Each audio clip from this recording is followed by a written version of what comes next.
러시아 공군이 지난 2일 일본 홋카이도 영공을 침범하면서 러시아의 우크라이나 사태가 극동아시아 지방까지 확전될 수 있을 것이라는 우려가 제기되고 있습니다. 국토전략TV를 보시고 좋아요 버튼과 댓글을 꼭 달아주시면 이번 한 주 좋은 일이 있을 겁니다. 글로벌 신용평가사 무디스는 지난 6일 러시아의 신용등급을 B3등급에서 CA 등급으로 4단계나 감등시켰습니다. 이것은 사실상 부도 직전의 상황이며 한국 IMF 외환 위기에 3배에 이르는 경제 충격이 러시아에 왔다는 전문가들의 분석이 나옵니다. 이렇게 서방 진영의 경제적 제재가 이어지고 있음에도 아직 유럽에서는 러시아 석유, 가스 대금지급에 관한 계좌를 폐쇄하지 못하고 있고 가스 파이프라인 역시 닫지 못하고 있습니다. 심지어 러시아는 모든 달러 자산을 금으로 바꿔놓아서 미국이 보유한 약 8,000톤 중에서 4분의 1 수준인 2,300톤가량을 보유하고 있는 상황입니다. 이는 국제통화기금이 보유한 2,800톤에 맞먹는 규모로 중국이나 일본보다 많은 상황입니다. 특히 러시아가 보유한 천연가스와 자원은 유럽의 목줄을 쥐고 있습니다. 이 때문에 유럽은 쉽게 러시아의 가스파이프관을 잠그지 못하고 있고 러시아의 가스 관련 금융계좌를 제재하지 못하는 이유입니다. 이러한 신호는 유럽과 서방 측이 우크라이나를 될 대로 되라는 식으로 놔둘 수 있는 것 아니냐는 분석이 나오고 있습니다.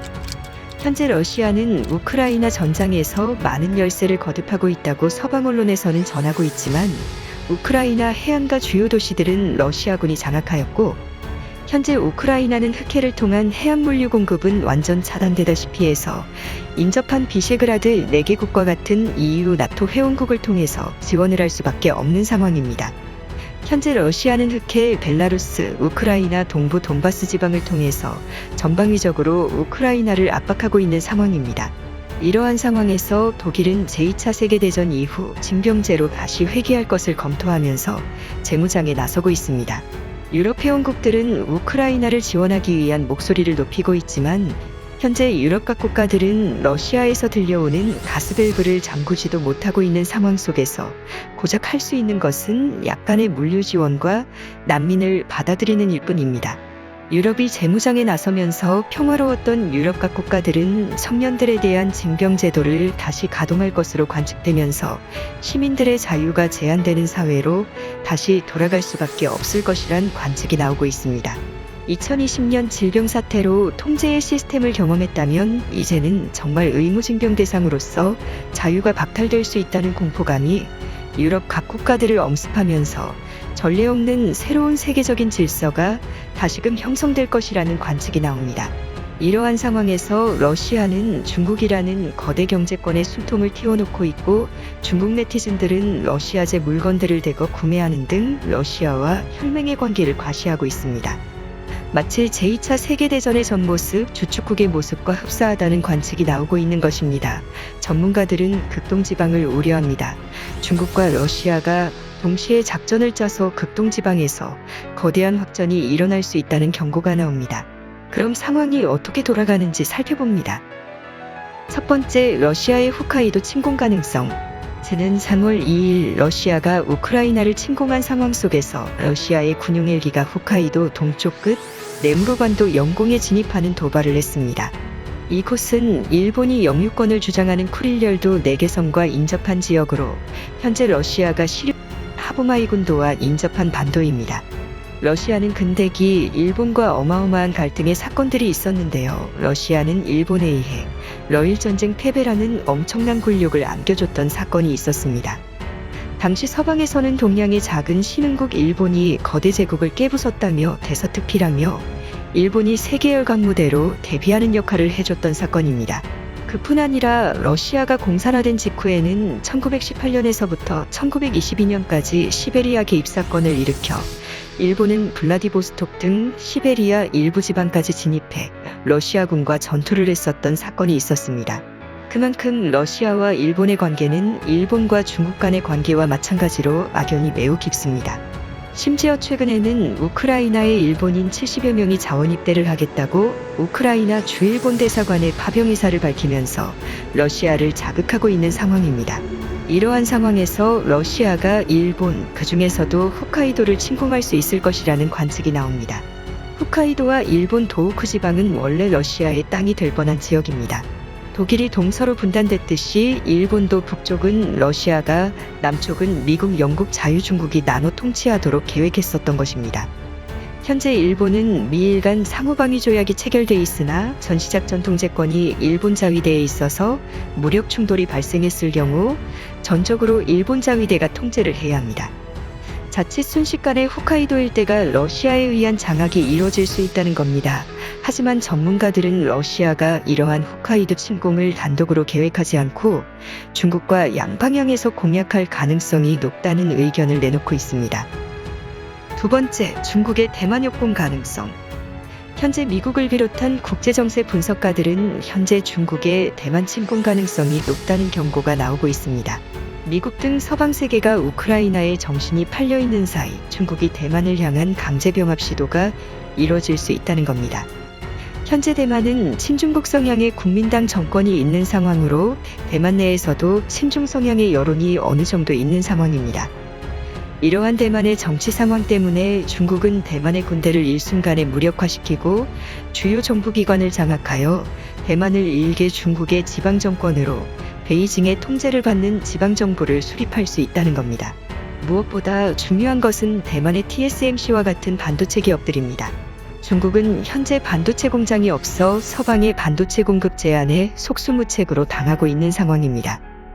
이러한 상황으로 인해 중국은 대만의 주요 반도체 업체를 노릴 것으로 관측되며 미국에서는 이러한 상황을 대비해 대만 반도체 공장을 여러 나라로 분산시키라는 계획을 내려놓은 상황으로 이 계획은 일본, 미국 등으로 분산되는 상황입니다. 자칫 대만이 중국에 의한 공격을 받게 된다면 세계 반도체 수급 대란이 일어날 수밖에 없는 상황입니다. 하지만 대만의 일본 자위대가 개입하면 이야기가 달라집니다. 일본 정부는 공공연하게 대만이 침공받으면 일본 자위대가 도와줄 것처럼 공언하고 있습니다. 일본의 상자위대의 화력은 생각보다 강해서 중국이 대만을 쉽게 침공하지 못하는 이유 중에는 바로 일본 자위대가 있습니다. 러시아가 만약 홋카이도에서 치고 내려온다면 일본은 대만을 도와줄 여력은 전혀 사라지게 됩니다. 때문에 중국이 대만을 침공할 때 반드시 러시아가 함께 합작하여 움직일 가능성이 높을 것이라는 우려가 나옵니다. 러시아는 홋카이도를, 중국은 대만과 센카쿠 등을 침공하게 된다면 속수무책으로 일본이 당할 수밖에 없는 상황입니다. 대만은 현재 미국과의 상호방위 조약이 없을 뿐 아니라 징병제도도 이뤄지지 않고 있어서 사실상 무방비 상태로 볼 수 있습니다. 중국과 러시아가 궁지에 몰리면 몰릴수록 대만 침공은 점점 가시화될 것이라는 우려가 나오는 것입니다. 세 번째, 한국의 참전 여부. 현재 한국과 일본 사이에는 지소미아 협정이 체결돼 있지만 한국은 러시아와도 지소미아를 맺고 있습니다. 그뿐 아니라 독도 영유권을 두고 일본과 갈등이 있는 상황이고 러시아와는 영토 갈등이 없는 상황입니다. 한일 간의 상호방위 조약도 없는 상황으로 일본이 러시아로부터 공격받는다면 한국이 일본을 도울 수 있는 방법은 인도적 지원밖에는 없을 것이란 관측이 나옵니다. 러시아가 일본을 침공하거나 중국이 대만을 침공할 경우 한국은 북한의 침공에 대비해야 합니다.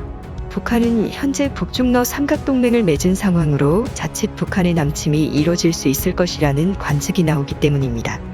때문에 한국은 일본이나 대만을 지원할 여력이 전혀 없고 한국 국토방위에 더욱 신중을 기해야 하며 해상로가 차단되지 않도록 해야 합니다.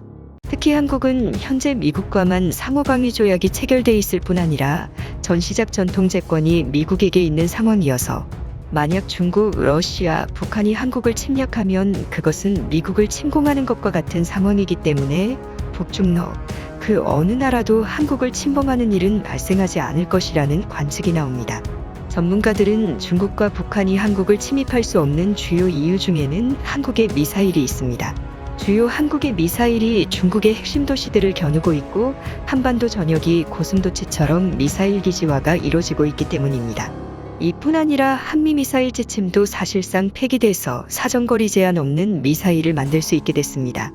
때문에 한국은 중국 전역에 사정거리 도달이 가능한 미사일은 중국을 두렵게 하고 있는 상황입니다. 전문가들은 현재 일본과 대만은 한국 안보에 무임승차를 하고 있다는 지적을 하고 있습니다. 현재 일본, 대만, 한국 동북아시아 자유진영 국가 중에서는 유일하게 한국만 의무징병제도를 시행하며 동북아시아의 자유를 지키는 상황입니다. 때문에 일각에서는 일본과 대만이 한국의 청년들의 희생에 의해 지난 반세기 동안 공산 진영의 침공으로부터 안전해올 수 있었다는 지적을 내놓습니다. 하지만 이번 중국과 러시아가 일으킬 수 있는 급변 사태에서는 자신들이 스스로 국토를 지켜야 하는 상황이 오게 될 것이라는 경고가 나옵니다. 네 번째, 10개의 권역으로 재편되는 세계. 이번 우크라이나 침공 사태로 인해 전 세계가 확실히 10개의 거대 권역으로 나뉘어지고 있다는 분석이 나옵니다.